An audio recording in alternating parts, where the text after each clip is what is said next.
या फ्रेंडली मुश्किल लफ्ज़ों को आसानी से समझाने वाली। सो आज की हमारी पोयम है खिचड़ी। खिचड़ी बाय सुकुमार रे। सबसे पहले टाइटल खिचड़ी का मतलब समझते हैं। जैसे खिचड़ी में डिफरेंट इंग्रेडिएंट्स मिक्स होते हैं, वैसे ही इस पोयम में डिफरेंट एनिमल्स को मिक्स करके फ़नी क्रीचर्स बनाए गए हैं, जैसे कि आप इस इमेज में देख ही पा रहे हैं। सो बिना टाइम वेस्ट करे हम जल्दी से एक्सप्लेनेशन स्टार्ट करते हैं। So we will begin our stanza first. Duck and porcupine. Poet imagine करते हैं कि एक डक और एक पॉर्क्यूपाइन मिलकर एक नया एनिमल बन गया है। इस क्रिएचर का बॉडी डक जैसा है, लेकिन उसके बॉडी पर पॉर्कुलिन के शार्प क्विल्स लगे हुए हैं, यानी कि उसके कांटे। जस्ट इमेजिन कितना फनी लग रहा होगा वो। Now we move to the second one, stork and the turtle. Next है, यहाँ टर्टल को स्टॉक के लंबे लेग्स और नेक मिल जाते हैं। पोइट सिर्फ इमेजिनेशन के थ्रू एक इम्पॉसिबल क्रिएचर क्रिएट कर देते हैं जो हमें स्माइल करने पर मजबूर कर देते हैं। Okay, now we move to the third one, the parrot beaked chameleon. अब आता है, चैमेलियन का बॉडी है लेकिन बीक पैरेट की है। अब वो कंफ्यूज है कि इंसेक्ट्स खाए या रॉ चिलीज़।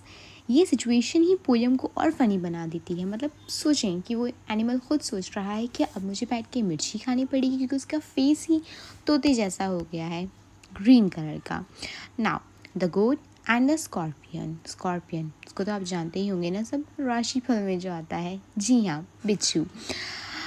गोट की बॉडी के साथ स्कॉर्पियन की डेंजरस टेल जोड़ दी गई है। ये क्रिएचर एक साथ इनोसेंट भी लगता है और डेंजरस भी। Just imagine. Now move to the giraffe and the grasshopper. Giraffe, जी हाँ, ये देख पा रहे हैं आप, जिराफ को विंग्स लग गए हैं, वो भी ग्रास हॉपर के। जिराफ की बॉडी के साथ अब सिर्फ चलना नहीं चाहता, वो जंप भी करना चाहता है और फ्लाई भी।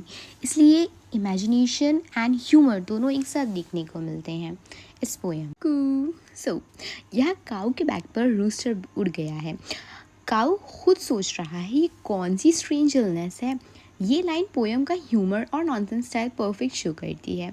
Now we move to the seventh one. Oh, here it is. Here it is. The whale and the elephant. Whale और elephant एक ही बॉडी में आ गए हैं। ओके, देख रहे हैं आप, चेहरा एलिफेंट का है और बैक जो है वो व्हेल की है। So the whale and the elephant. Whale जंगल जाना चाहती है और elephant ocean. Results pure confusion, और इसी कन्फ्यूजन से पोयम और भी एंटरटेनिंग बन जाती है। ओ ओ ओ, और देखें तो ये कौन है, हमारे जंगल के शेर राजा, जो कि कितने क्यूट लग रहे हैं इनकी सींगों से। बताइएगा आप लोग, अगर आपको भी लग रहा है तो प्लीज़ कमेंट सेक्शन में यस ज़रूर बोलिएगा। So lion and the deer, last combination है ये। लायन के पास हॉर्न्स नहीं थे, इसलिए उसने डियर का एंटलर्स ले लिया। अब इमेजिन कीजिए एक लायन जिसके हेड पर डियर के एंटलर्स हैं। कितना यूनिक और फनी आइडिया है। इस पोयम का मेन पर्पस कोई मॉरल देना नहीं था। सुकुमार रे हमें दिखाना चाहते हैं कि इमेजिनेशन की कोई लिमिट नहीं होती। सच में कोई लिमिट नहीं होती। A crazy mix of creatures, a pot full of fun, that's khichdi where imagination has no limit and nonsense become pure delight. इस वजह से खिचड़ी को एक क्लासिक नॉनसेंस पोएम माना जाता है। सो आप प्लीज़ बताइएगा कि ये पोएम का एक्सप्लेनेशन आपको कैसे लगा, और अगर आप कोई सी पोएम का एक्सप्लेनेशन मुझसे चाहते हैं सो बिना झिझक मुझे कमेंट्स में बता सकते हैं। सो फ्रेंड्स, आई होप आपको खिचड़ी पर बाय सुकुमार रे की एक्सप्लेनेशन ईजी और इंटरेस्टिंग लगी होगी। अगर वीडियो पसंद आई हो तो लाइक, शेयर और सब्सक्राइब ज़रूर कीजिए। Thanks you for watching. See you in the next video. Bye.